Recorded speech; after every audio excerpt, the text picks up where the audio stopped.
విఘ్నేశ్వరం విఘ్నశాంత్యై వాణీం వాచః ప్రవృత్తయే గురూన్ గూఢార్థభానాయ ప్రణమామి పునః పునః.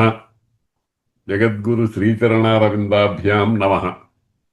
ఓం శన్నో మిత్రస్యం వరుణః శన్నో భవత్వర్యమా శన్న ఇంద్రో బృహస్పతిః శన్నో విష్ణురుక్రమః. నమస్తే వాయో త్వమేవ ప్రత్యక్షం బ్రహ్మాసి త్వమేవ ప్రత్యక్షం బ్రహ్మ వదిష్యామి. సత్యం వదిష్యామి ఋతం వదిష్యామి సత్యం వదిష్యామి. తన్మామవతు తద్భక్తారమవతు అవతు మాం అవతు వక్తారం. ఓం శాంతి శాంతి శాంతి. సహనావతు సహనౌ భునక్తు సహ వీర్యంకరవావహై తేజస్వినావధీతమస్తు మా విద్విషావహై. ఓం శాంతి శాంతి శాంతి. మనం ప్రస్తుతం దుర్గా సూక్తం అనేటువంటి గ్రంథ భాగంలో ఉన్నాం.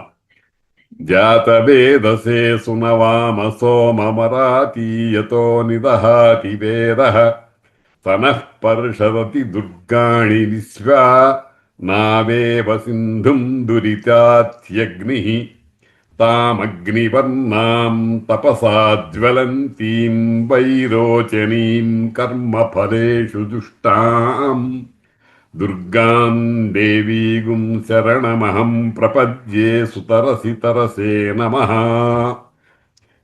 ఈ మంత్రాన్ని రేఖామాత్రంగా చెప్పుకున్నట్టున్నాం. ఆ దుర్గాదేవి అంటే నేను మొదటి పాఠంలో చెప్పినట్టు గుర్తు, ఏ అగ్నిదేవుడైతే మనం అగ్ని అగ్ని అని అంటున్నామో, జాతవేదుడు అని అనుకుంటున్నామో, అదే మరొక స్వరూపంలో దుర్గాదేవి. అంటే అగ్ని తేజస్సే పరమాత్మ యొక్క లక్షణం. ఆమెనే దుర్గా అనేటువంటి పేరుతో వ్యవహరిస్తున్నాం. ఆ దుర్గ ఎలా ఉంటుంది అనేటువంటిది వర్ణిస్తున్నారు. వర్ణించడం అంటే అర్థం ఏమిటంటే తెలియని వాడికి తెలిసేట్టుగా చెప్పటం. ఆ ఆ బొమ్మను మనకు కళ్ళ ముందర కట్టించేట్టుగా చేయటం. అందుకని చెప్తున్నారు తామగ్నివర్ణాం. అగ్ని ఏ వర్ణంలో ఉంటుందో ఆ వర్ణంలో ఉంటుందిట అమ్మవారు దుర్గాదేవి. తపసా జ్వలంతీం. తపస అంటే ఇక్కడ మామూలుగా తపస్సు, లోకంలో తపస్సు చేయడం అని అంటూ ఉంటాం. ఇక్కడ తపస్స అంటే తనదైనటువంటి కాంతితో జ్వలంతీం ఎక్కువగా భాసమానం అవుతూ ఉంటుంది. జ్వాలలు పైకి వచ్చేట్టుగా ఉంటుందన్నమాట. తపసా జ్వలంతీం. అట్లా జ్వలిస్తూ చేస్తూ ఏం పని చేస్తుంది అంటే శత్రువులైనటువంటి వాళ్లను కాల్చి పారేస్తుంది.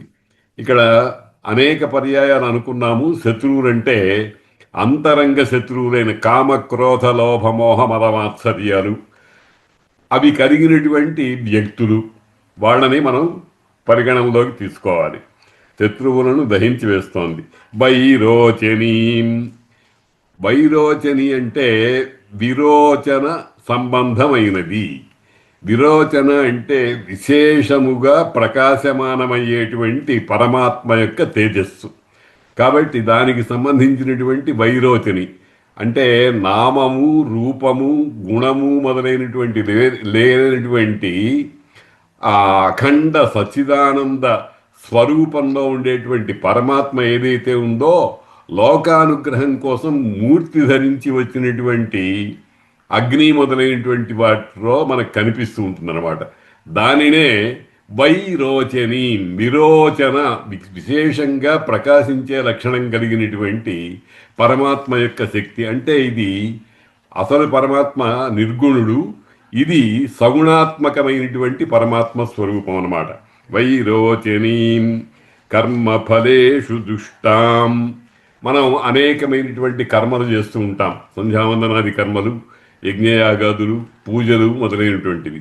ఈ ఇటువంటి అన్ని రకములైనటువంటి కర్మములలో ఈ యొక్క పని చేశాము అంటే ఫలం ఉండి తీరుతుంది. ఏ ఏ పని చేసినా సరే ఫలం ఉంటుంది. ఆ ఫలముల యందు ఫలయేషు అని బహువచనం అన్నారు కాబట్టి ఫలాలు అనేక విధాలుగా ఉంటాయి. కాబట్టి కర్మఫలేషు జుష్టాం, ఆ ఫల రూపంలో మనం ఆ అమ్మవారిని సేవించుకుంటున్నాం. అంటే మనం చేసినటువంటి ఒక యజ్ఞం, మహాయజ్ఞం ఉందనుకోండి, ఆ మహాయజ్ఞ రూపంలో మనకు వచ్చేటువంటి పుణ్యము మొదలైనటువంటి దాంట్లో దానిని ఆ పరమాత్మకు ఓం తత్సత్ బ్రహ్మార్పణమస్తు అనే రూపంలో సమర్పించుకుంటున్నామే, అదే సేవించుకోవటం అన్నమాట. కర్మఫలేషు దుష్టాం దుర్గాం దేవీం తాం, అటువంటి దుర్గాం దేవీం, అటువంటి దుర్గా అనే పేరు కలిగినటువంటి, దుర్గా అనేటువంటిది మామూలుగా లోకంలో ఒక వ్యక్తికో లేకపోతే ఒక పదార్థానికో పెట్టుకునేటువంటి పేరు. ఇక్కడ దుర్గా అంటే ఎవరు అంటే అగ్నిదేవుడే. ఎందుకనంటే అగ్నిదేవుడు లోపలికి సుఖంగా ప్రవేశించలేము.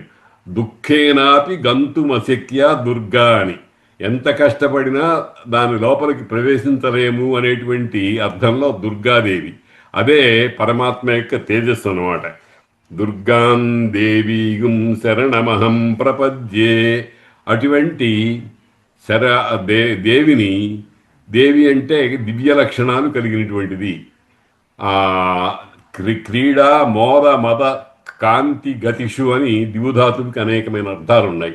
ఆ అర్థాలను అనేక పర్యాయాలు చెప్పుకున్నాం గనక అటువంటి దివ్యమైన లక్షణాలు కలిగినటువంటి దేవీం అహం, నేను శరణం ప్రపద్యే, శరణు పొందుతున్నాను. సుతరసి, తరసే, సంసారానికి చక్కని హేతువైనటువంటి ఓ దేవి. సుతరసి అంటే సంసారం నుంచి తరింపజేసేటువంటిది అయినటువంటి ఓ దేవి. తరసే, మమ్మల్ని అందరినీ కూడా ఈ అజ్ఞానము అనేటువంటి సంసారము నుండి దాటింపచేసేటువంటి ఓ మహాజనని, నీ కొరకు మేము నమస్కారం చేస్తున్నాము. చెప్పాను అనేక పర్యాయాలు. నమస్కారం చేయటం అంటే సర్వ సమర్పణ భావన అన్నమాట. తామగ్నివర్ణాం తపసాజ్వలంతీం వైరోచనీం కర్మఫలేషు దుష్టాం దుర్గాం దేవీగుం శరణమహం ప్రపద్యే సుతరసి తరసే నమః. తర్వాత మంత్రం.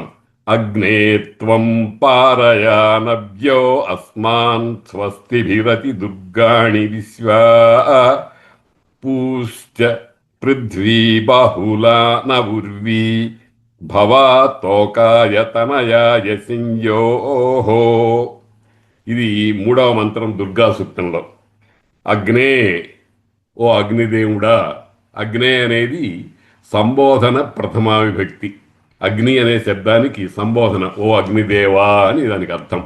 అగ్నే నవ్య, నీవు నవ్యుడవు. నవ్య అంటే స్తుతింపదగినటువంటి యోగ్యత కలిగినవాడు. నుతి స్తుతి అంటూ ఉంటాను చూడండి, స్తుత్య లాగానే నవ్య అంటే స్తుతింపదగినటువంటి వాడవు. త్వం, నీవు. అస్మాన్, అస్మాన్ అంటే మమ్ములను. ఇక్కడ బహువచనంలో ఒక చమత్కారమైనటువంటి అర్థం ఉంది. భారతీయుడెవరూ కూడా ఏ మహాప్రయోజనాన్నైనా సరే అందరితో కలిసి అనుభవించాలనుకుంటాడు, కానీ నాకు మాత్రమే దక్కాలి అని అనుకోడు. కాబట్టి అస్మాన్, మమ్ములను. మమ్ములను అంటే మనతో సమానమైన ధర్మం కలిగిన వారిని, మనలాగానే పుణ్య పూజలు, పురస్కారాలు, యజ్ఞాలు, యాగాలు, ఆధ్యాత్మిక సంబంధమైనటువంటి ప్రవచనలో భాగస్వామునం కావటం మొదలైనటువంటి చేసే వాళ్ళందరూ కూడా ఒక్క ముక్కలో చెప్పాలంటే ఎవరిని వదిలిపెట్టకుండా అస్మాన్ అంటే సర్వ ప్రాణికోటిని అని అర్థం అన్నమాట. అస్మాన్ స్వస్తిభి, స్వస్తి అంటే క్షేమాన్ని కలిగించటం. ఆ క్షేమంకరమైనటువంటి ఉపాయాల చేత విశ్వ సమగ్రమైనటువంటి దుర్గాణి ఆపదలను. దుర్గములు అంటే మనకు జీవితంలో వచ్చేటువంటి కష్టాలు, మహాభయంకరమైన కష్టాలు. ఈ కష్టాలు అనేక విధాలుగా ఉంటాయి. ఇంట్లోనే కష్టాలు వస్తాయి, బయటి వాడి నుంచి వస్తాయి, గ్రహాదులు మొదలైన వాటి వస్తాయి. అందుకనే మనం శాంతి శాంతి శాంతి అన్నప్పుడు ఆధ్యాత్మిక, ఆది భౌతిక, ఆది దైవిక తాపాలు అని మూడు రకాలైన వాటికి ఒక్కొక్కసారి శాంతి శాంతి శాంతి అనుకుంటున్నాం చూడండి. అగో ఆ రకమైనటువంటి మాట. అవన్నీ కలిపి అటువంటి ఆపదలన్నీ అంటే ఆధ్యాత్మికంగా కానీ, అంటే దేహ సంబంధంగా కానీ, ఆది భౌతికంగా కానీ, అంటే బయట ఉండేటువంటి వానలు, వరదలు, ఎండలు మొదలైనటువంటి వాటి వల్ల కానీ, ఆది దైవికమైనటువంటి అంటే మా ఆది భౌతికం అంటే జంతువులు మొదలైన క్రూర జంతువులు మొదలైన వాటి నుంచి, ఆది భౌతికములు అంటే తుఫానులు, తీవ్రమైన ఎండలు, అగ్ని ప్రమాదాలు మొదలైనవి. వాటి ద్వారా కానీ వచ్చేటువంటి ఆపదలు ఏవైతే ఉన్నాయో వాటినన్నింటినీ కూడా అత్యధికంగా పారయ దాటింపుము. అంటే మిగులు లేకుండా, అంటే కొంత దూరం తీసుకెళ్ళి వదిలిపెట్టేయకుండా. ఒక గోదావరి నదిని ఈ మూల నుంచి ఆ మూలకి నడవాలి అంటే మధ్యదాకా తీసుకెళ్ళి నా బండి నా నా పడవ ఇంతవరకే వస్తుందండి అని అంటే అటు ఇటు కాకుండా మనం ఇబ్బంది పడిపోతాం. కాబట్టి అట్టా కాకుండా మొత్తం అవతలి ఒడ్డుకి చేర్చు పారయ. అవతలి ఒడ్డు ఏమిటంటే పరమాత్మే. పారయ నహ మా యొక్క పూహు నివాసమైనటువంటి పట్టణం, మేము ఉండేటువంటి నగరం, పృథ్వీ విశాలమైనది అవుగాక. మేము ఉండేటువంటి ఊరు. ఇక్కడ చమత్కారం ఏమిటంటే మేము ఉండేటువంటి ఊరు అని అంటే లోకము అని అర్థం, లేకపోతే మనం ఉండేటువంటి ఇల్లు అని. సూక్ష్మార్థంలో ఇల్లు, విశాలమైనటువంటి అర్థంలో లోకం అంతా కూడా. పూశ్చ పూహు నివాసభూతమైనటువంటి పట్టణము, పృథ్వీ అత్యంతము విశాలమైనది అగుగాక. అందరూ సుఖంగా ఉండటానికి, సుఖంగా పరమాత్మ అనుగ్రహించినటువంటి భోగాల్ని అనుభవించటానికి యోగ్యమైనదిగా ఉండుగాక పృథ్వీ. తర్వాత ఉర్వి అంటే సంస్కృతంలో ఉర్వర అనే శబ్దం ఉంది. ఉర్వర అనే దానికి నిఘంటువులు ఏమర్థం ఇస్తున్నాయంటే సర్వసస్యాఢ్య అంటారు. అన్ని రకములైనటువంటి పంటల చేత చాలా గొప్పదైనటువంటి దాన్ని ఉర్వి అంటారు. అంటే పృథ్వీ అని అంటే మామూలుగా నివాసానికి యోగ్యమైనది. ఉర్వి అంటే ఆహారాది ద్రవ్యాలను సమర్పించేటువంటి నేల. కాబట్టి అటువంటిది అగుగాక ఉర్వి.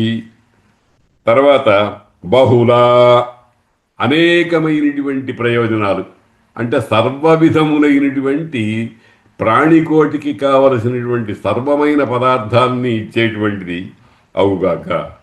త్వం, నీవు మాకు అటువంటివన్నీ కలిగించాలి అని మంత్రం ప్రార్థించమంటోంది. అగ్నే త్వం పారయా నవ్యో అస్మాన్ స్వస్తిభిరతి దుర్గాణి విశ్వా. అక్కడ దుర్గాణి అని దానికి ఒక విశేషణం కూడా వేశారు. విశ్వ అంటే సమస్తమైన. ఇప్పుడు ఒక దారిలో నడుస్తున్నాం అనుకోండి, బాటంతా చాలా బాగానే ఉంది, ముళ్ళు మొదలైనటువంటివి ఏమీ లేకుండా చాలా సాఫ్గా ఉంది. కానీ ఎక్కడో ఒక గుర్రపు డెక్క అలా పైకి లేచి ఉందనుకోండి, ఆ ఒక్కటి చాలు మన ప్రయాణాన్ని ఆపివేయటానికి, పాడు చేయటానికి. కాబట్టి విశ్వ అంటున్నారు. అటువంటివి కూడా ఏ సూక్ష్మాతి సూక్ష్మమైనటువంటి ఇబ్బందులు లేకుండా అని చెప్పడం కోసం విశ్వ అనేటువంటి ప్రయోగం చేశారు.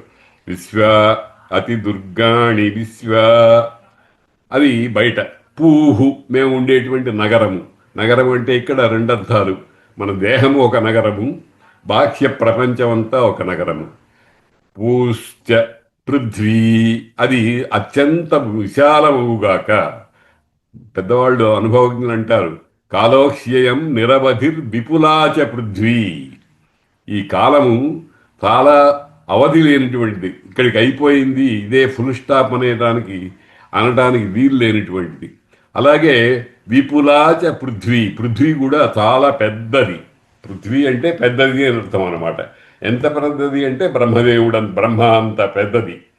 పూశ్చ పృథ్వీ బహుళా నభుద్వీ భవా తోకాయ తనయాయ సంయోహో. తోకాయ, తోక అంటే సంస్కృతంలో సంతానము. సంతానము అంటే తండ్రి పిల్లలు. ఆ పిల్లల్ని తోకములు అంటారు.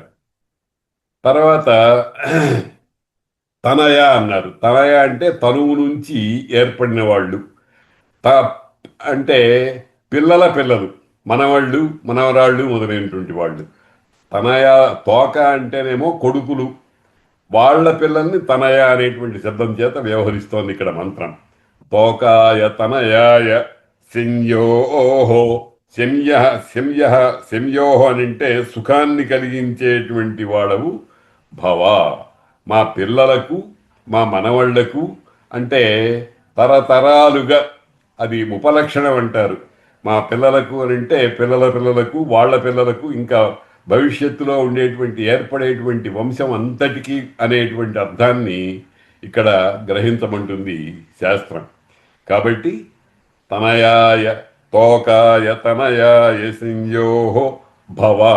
సంయోహో అని అంటే సుఖమును కలిగించువాడవు అగుము అని భగవంతుడిని ప్రార్థిస్తున్నాం. ఎవరు ఈ భగవంతుడు? మనకిక్కడ భగవంతుడు అంటే పరమాత్మే, కానీ మనకు కళ్ళకు కనిపించేటువంటి రూపంలో ఉండేటువంటి పరమాత్మ దుర్గాదేవి, అగ్నిహోత్రుడు, వాయుదేవుడు, ఆకాశము, భూమి, చంద్రుడు, సూర్యుడు మొదలైనటువంటి వాడన్నమాట. ఇవన్నీ కూడా భగవంతుణ్ణి అష్టమూర్తి అంటారు. అష్టమూర్తి అంటే 8 మూర్తులు కలిగినటువంటిది. భగవంతుడికి, శివుడికి అష్టమూర్తి అని పేరు. అష్టమూర్తి అంటే పంచభూతాలు, సూర్యుడు, చంద్రుడు, జీవాత్మ అనేటువంటి వాళ్ళు. ఇవి అన్నిట్లోనూ ఉండేటువంటిది పరమాత్మ చైతన్యమే. కాబట్టి తనయాయ సంయోహో, అటువంటి పరమాత్మను మనం అఖండమైనటువంటి పరమాత్మతత్వాన్ని దర్శించి చెప్పుకోలేం గనక ముక్కలు ముక్కలుగా, విడివిడిగా, భాగాలు భాగాలుగా ఉండేటువంటి ఆ పరమాత్మ చైతన్యం యొక్క స్వరూపాన్ని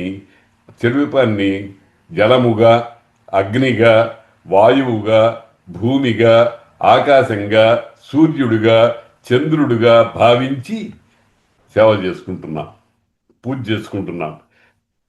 పూశ్చ పృథ్వీ బహుళాన ఉద్వీ భవ తోకాయ తనయాయ సంయోహో. భవ అంటే అగుము అని.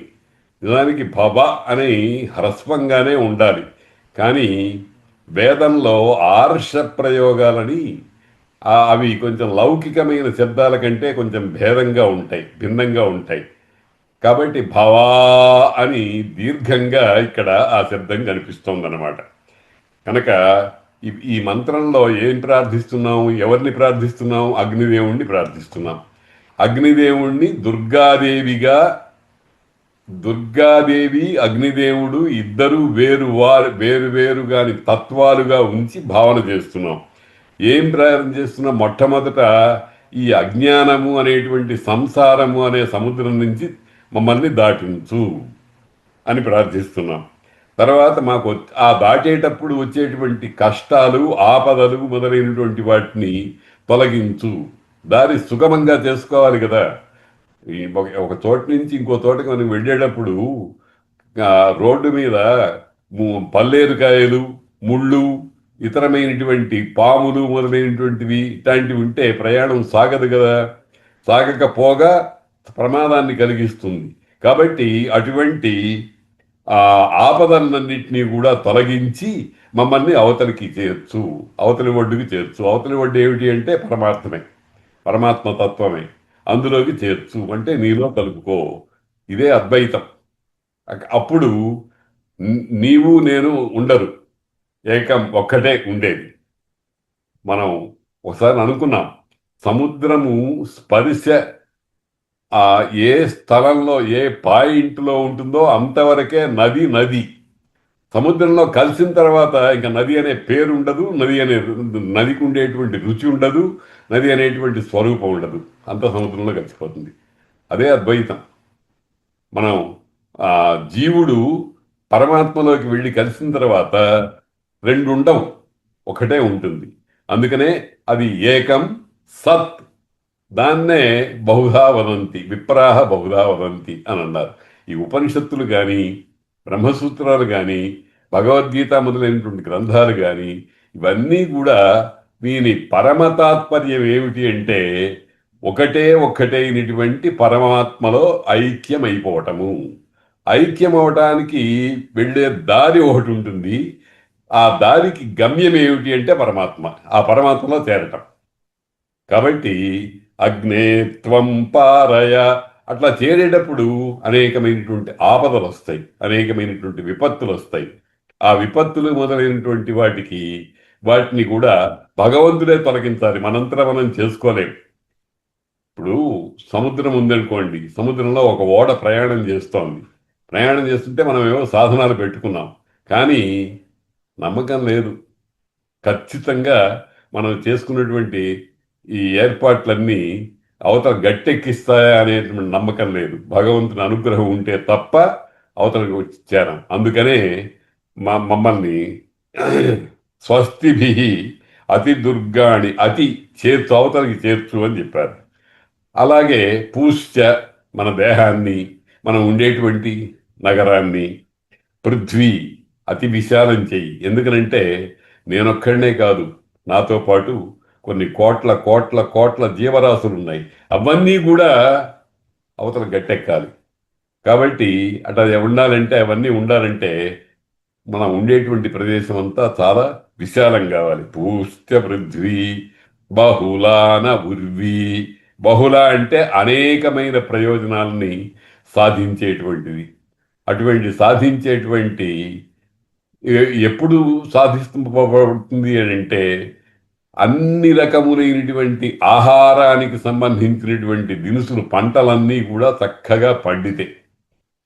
మనం ఒక విత్తనం వేస్తున్నాము, అది 100, 1000 పండ్లుగా తయారవుతోంది. అగో అది కోరుతున్నాడు అనమాట. పూష్య పృథ్వీ బహుళాన ఉర్వీ భవా తోకాయ తనయాయ సంయో. అయ్యా అయిపోయింది, నేను గట్టెక్కాను అని కాదు, స్వయం తీర్త్వా పరాన్ స్తారయతి అని అన్నారు. శాస్త్రాలు అట్లా చెప్తున్నాయి. తాను దాటి ఇతరులను దాటించాలి.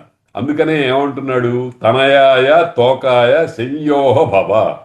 నాతో పాటు వెనకాల ఉండి నా చెయ్యి పట్టుకుని దాటాలి అనేటువంటి ప్రయత్నంలో ఉండి, సంపూర్ణమైనటువంటి శక్తి సామర్థ్యాలు లేక చతికిలబడిపోతారేమో అనే భయం ఉండేటువంటి వాళ్ళను కూడా నీవు వాళ్ళకు కూడా సంయోహ భవ, సుఖాన్ని ఆనందాన్ని కలిగించేటువంటి వాడవు కమ్ము అని అన్నాడు. చూడండి, దీన్నే విశ్వభావన, విశ్వ సంక్షేమ భావన అంటారు. ఎప్పుడు కూడా మనిషి అయినటువంటి వాడు అందరి సుఖాన్ని కోరాలి. అదే మన భారతీయ ఆశాస్యం. సర్వే భవంతు సుఖినః, సర్వే సంతు నిరామయా, సర్వే భద్రాణి పశ్యంతు, మా కశ్చిత్ దుఃఖభాగ్ భవేత్ అని అన్నారన్నమాట. కాబట్టి ఈ మంత్రం అటువంటి దానిలో పర్యవసిస్తోంది. చివరికి వెళ్ళి పరమ తాత్పర్యం ఏమిటి అంటే అందరూ సుఖపడాలి అనేటువంటి మాట. తర్వాత విశ్వానినో దుర్గః జాతవేద సింధున్న నావాదురితాతి పరిషి అగ్నే అత్రివన్మనసా గృణానోస్మాకం బోధ్యవితాతనూనాం. విశ్వాని నః దుర్గః జాతవేదః సింధుం న నావా దురిత అతిపర్షి అగ్నే అత్రివత్ మనసా గృణానః అస్మాకం బోద్ధి అవితా తనూనాం అని పదాలు చూశాం. దుర్గః దుర్గములను హరించునది దుర్గః.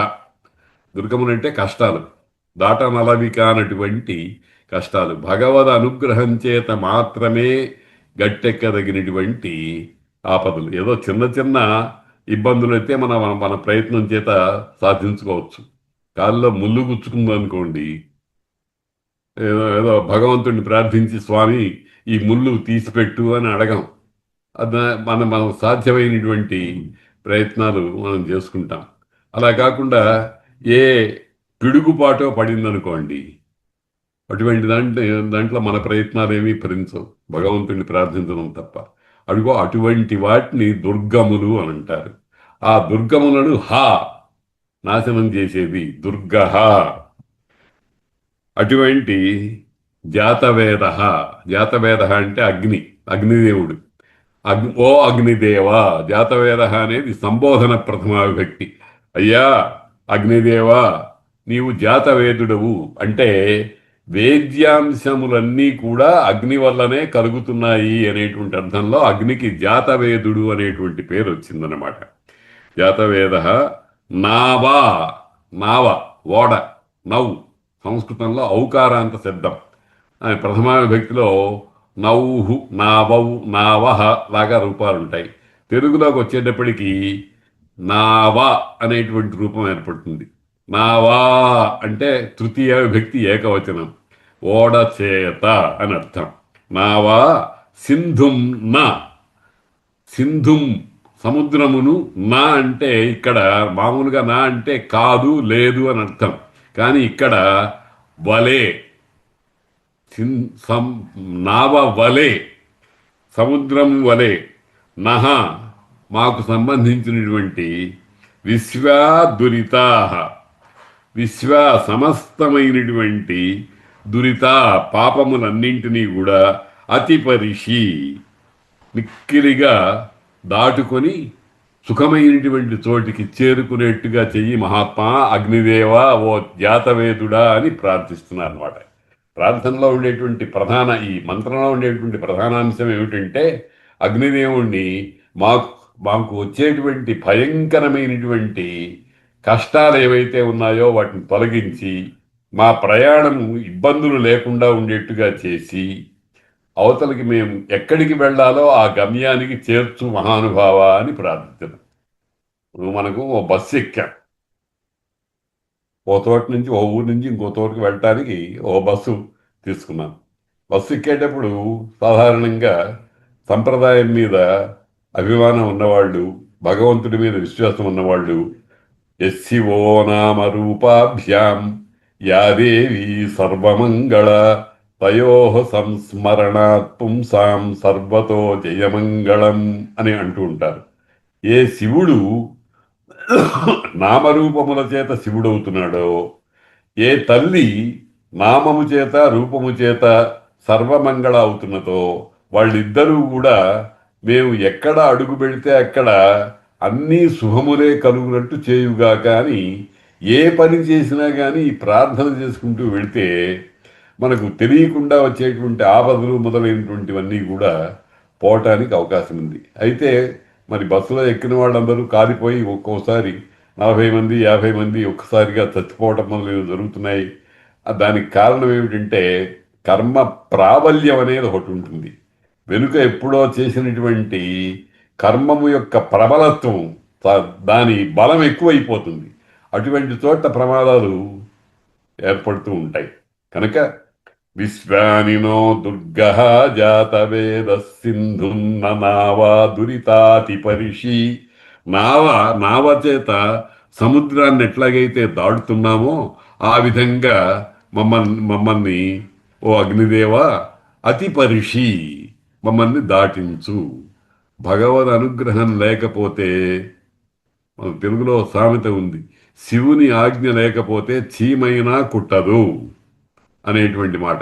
కాబట్టి మనకు శుభం కలగాలన్నా అశుభం కలగాలన్నా భగవద్ అనుగ్రహం ఉండటం లేకపోవటం అనేటువంటి వాటి వల్లనే కలుగుతూ ఉంటాయి. కాబట్టి ప్రయత్నపూర్వకంగా మనం భగవద్ అనుగ్రహాన్ని సంపాదించడానికి నిరంతరం పనిచేయాలి. ఇగో ఈ మంత్రాల్లో అటువంటి ప్రార్థనే ఉంది. అతి పరిషి అంటే దాటించు, విశ్వాదురిత పాపములన్నింటినీ అతిపరిషి దాటించు, వాటి నుంచి బయటపడేట్టుగా చెయ్యి. ఇక్కడ కూడా ఇంకొక అర్థాన్ని కూడా మనం భావించవచ్చు. అసలు అటువంటి దూరితము లేకుండా చెయ్యి. అవి ఉండి తప్పుకోవటం కాదు, అసలు లేకుండా చెయ్యి. లేకుండా చెయ్యకి అని అంటే, మనం తెలుగులో సామెత ఉంది, గాలిలో దీపం పెట్టి దేవుడా నీ మహిమ అని అన్నారు అని.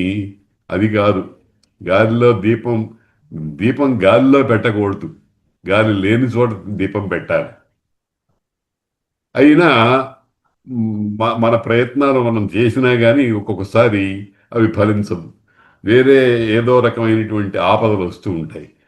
అటువంటి వాటిని తొలగించుకోవటానికి ఎస్సివో నామరూపాభ్యాం అనేటువంటివి మంత్రాలు అటువంటివి పనికొస్తాయన్నమాట.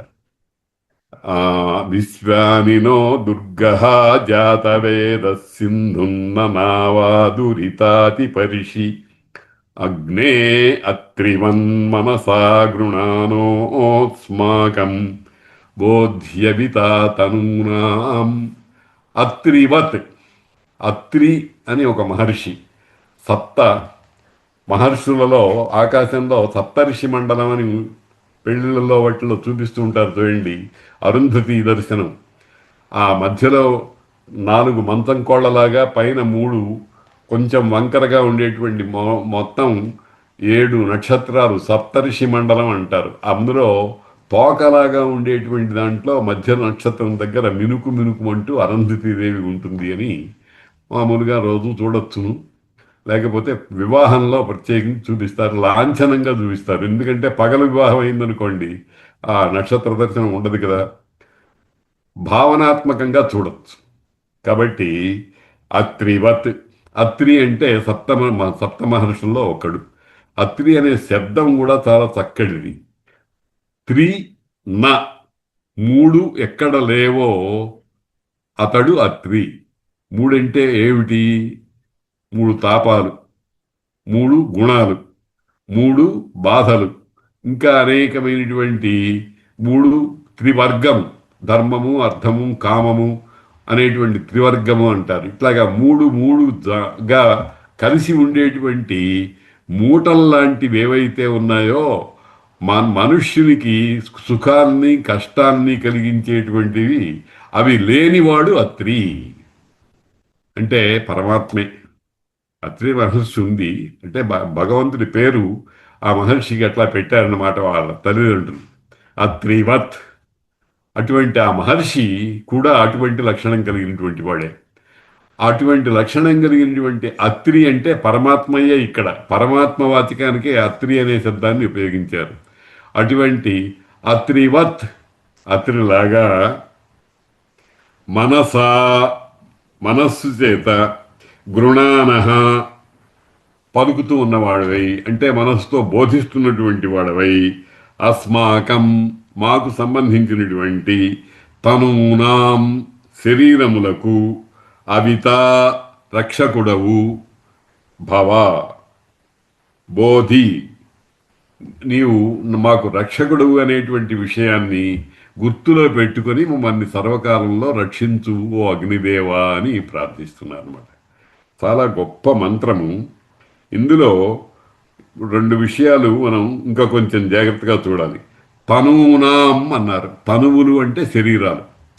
మామూలుగా ఒక ప్రాణికి ఒక శరీరమే ఉంటుంది. ఇంకొక ప్రాణి దృష్టితో తనువునాం అనేటువంటి బహువచనం ఉండొచ్చు. కానీ ఇక్కడ 2 అర్థాలు మనం గ్రహించాలి. అంటే తనకు సంబంధించిన, లోకానికి అన్నిటికీ సంబంధించిన అని 2 రకాలైనటువంటి తనువుల్ని గురించి భావించాలి. మనకు మానవుడికి కూడా, మనందరికీ కూడా 3 దేహాలు ఉన్నాయని చెప్తారు. స్థూల దేహము, సూక్ష్మదేహము, కారణదేహము అని. స్థూల దేహము అంటే రక్తమాంసాదులతో పైకి కనిపించేటువంటిది, ఇది కాలు, ఇది కన్ను, ముక్కు ఇత్యాదిగా, ఇది పొట్ట అన్నట్టుగా కనిపించేటువంటిదంతా స్థూలదేహం. స్థూలదేహము అంటే ఒక చిన్న మాటలో ఇంద్రియ గోచరమయ్యేది అని, కంటికి కనపడేది అనేటువంటిది స్థూలదేహం. ఇది కాక సూక్ష్మదేహం ఉంది. సూక్ష్మదేహం అంటే ఏమిటి? మనస్సు, బుద్ధి, చిత్తము, అహంకారము అనేటువంటివి. మనస్సు అంటే వచ్చే ఆలోచన, పోయే ఆలోచన. బుద్ధి అంటే నిశ్చయ జ్ఞానం.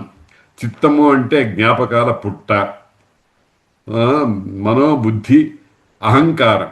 అహంకారం అంటే నేను అనేటువంటి భావన. ఇప్పుడు నా చెయ్యి, నాకు ముక్కు, నా కాలు, నేను వెళ్తున్నాను, నేను చూస్తున్నాను అని నేను నేను అని ఏ జీవాత్మ అనుకుంటూ ఉంటాడో దాన్ని అహంకారం అంటారు. ఈ నాలుగిటికి కలిపి మనోబుద్ధి, చిత్త, అహంకారములు అనేటువంటి ఈ నాలుగిటికి కలిపి సూక్ష్మదేహము అని. స్థూలదేహానికి సూక్ష్మదేహానికి భేదం ఏమిటంటే స్థూలదేహము ఇంద్రియాలకు కనబడుతుంది, సూక్ష్మదేహం కనబడదు. సూక్ష్మత్వాత్ తదవిజ్ఞేయం అంటుంది ఉపనిషత్తు. సూక్ష్మం గనక ఊరికే భావనాత్మకంగా తెలుసుకోవాల్సింది కానీ ఇంద్రియాలకు కనబడదు. అటువంటి ఆ తనూనాం, తనువులకు సంబంధించినటువంటి అవిత. అవిత అవనం అంటే రక్షణం. అవని, భూమికి అవని అనేటువంటి పేరుంది. అవని అంటే రక్షించే సామర్థ్యం కలిగినటువంటిది. అవనము, అవనము అనే అవధాతువు నుంచే ఓం వచ్చింది అని అంటారు. ఓం అనేటువంటి పదం యొక్క ధాతు రూపం ఏమిటంటే అవ. అవ అనే దానికి అర్థం ఏమిటంటే రక్షణం. రక్షణం అనేటువంటిది అనేక విధాలుగా ఉంటుంది. కాబట్టి అవిత రక్షించేవాడు. రక్షించేవాడు ఎవరు? సర్వ ప్రాణికోటిని రక్షించేటువంటి వాడు ఎవరు? అసలు మనం ఇక్కడ ఆలోచించాల్సింది ఓ విషయం ఉంది. రక్షణ అంటే ఏమిటి? రక్షించేవాడు ఎవరు? రక్షింపబడేవారెవరు? నిన్నే త్రిపుటి అంటారు. రక్షణ, రక్షించేవాడు, రక్షింపబడేవాడు అని. ఈ మూడిటికి సముదాయం అనే త్రిపుటి అనేటువంటి పేరుతో వేస్తారు. కాకపోతే మనకు భావనాత్మకంగా సృష్టిలో ఉండేటువంటి సమస్తమైన ప్రాణికోటులను కూడా రక్షించేటువంటి వాడు ఎవరు అని అంటే పరమాత్మయే. ఆయనకే రక్షించేటువంటి వ్యవస్థ ఉన్నప్పుడు అవిత అని పేరు. అవిత అంటే రక్షించేవాడు. అవిత అస్మాకం తనూనాం అవిత, మాకు సంబంధించినటువంటి తనువులకు సంబంధించినటువంటి రక్షకుడు ఆయన. అటువంటి వాడు భవ, నీవు కావాలి. బోధి, నిన్ను నువ్వు నువ్వు నువ్వు తెలుసుకో, భావించు అని అర్థం. అంటే మాకు రక్షకుడు కావాలి. ఆయన ఎప్పుడు రక్షకుడు, మనం అడిగినా అడగకపోయినా రక్షిస్తూనే ఉంటాడు. మనం వానలు లేవు, ప్రార్థించినా ప్రార్థించకపోయినా దాని సమయంలో వర్షాలు పడుతూనే ఉంటాయి. రోజు శరీరానికి ఎండ మొదలైనటువంటివి కావాలి. పొద్దున్నే మనం లేవకముందే సూర్యభగవానుడు అందరినీ రక్షించడానికి వస్తున్నాడు. కానీ మనం ప్రార్థించకపోయినా జరుగుతోంది. కానీ వాళ్ళ యొక్క మహిమలు, వాళ్ళ యొక్క పరోపకార భావన మొదలైనటువంటి వాటిని మనం స్మరించుకుని ప్రార్థిస్తే ఆ ఫలం అనేటువంటిది మరొక రకంగా ఉంటుందన్నమాట. కాబట్టి బోధ్యవిత తనూనాం విశ్వానినో దుర్గః జాతవేద సింధుం మమావాదురితాతి పర్షి అగ్నే అత్రివన్మనసా గృణానోస్మాకం బోధ్యవిత తనూనాం. గృణానః అంటే పలుకుతూ ఉన్నవాడవై. పలుకుతూ ఉన్నవాడు అంటే కరణాలు మూడు ఉన్నాయి కదా, దేహము, మా కాయము, వాక్కు, మనస్సు. అందులో వాగ్వ్యాపారానికి సంబంధించినటువంటి మాటగా గృణానః అనేదాన్ని పెట్టారనమాట. అగ్నే విశ్వానినో దుర్గః జాతవేద సింధున్నమావాదురితాతి పరిషి అగ్నే అత్రిమన్మనసా గృణానోస్మాకం బోధ్యవిత తనూనాం పృతనాజితగుం సహమానముగ్రమగ్నిగుం భువేమ పరమాత్సదస్తాత్ సనః పర్షదతి దుర్గాణి విశ్వా క్షామద్దేవో అతి దురితాత్యగ్ని. ఇవాటికి ఇక్కడ పాఠం ఆపుదాం, వేరే పనుంది. కాబట్టి స్వస్తి మంత్రాలు చదువుకుందాం.